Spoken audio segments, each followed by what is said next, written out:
Kung hindi nyo pa po sila nakikilala, sila po yung tatlong magkakapatid na aso na may kasamang pusa na lagi po namin pinapakain bago po kami umuwi.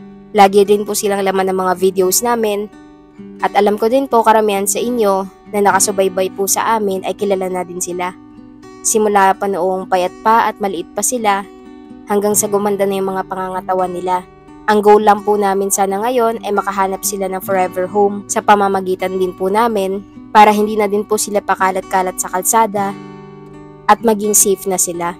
Yung taong paninindigan, taos pusong mamahalin at aalagaan sila hanggang sa huli. Ito nga po pala yung gusto kong sabihin na good news sa inyo dahil may nag-adapt na po doon sa mga aso.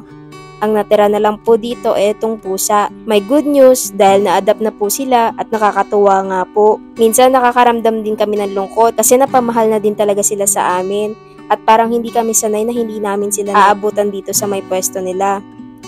Pero ayos lang yon dahil para sa ikakabuti naman nila yon at talagang mayroon ng magmamahal sa kanila ng forever.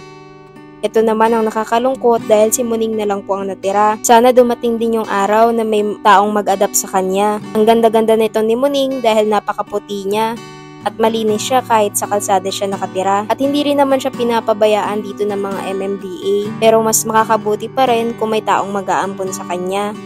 Salamat po sa lahat ng star senders at sa lahat po ng mga nagpapaabot ng tulong at lalong-lalo na po sa mga follower and supporters namin. Maraming salamat po sa lahat. Advance Merry Christmas po and Happy New Year!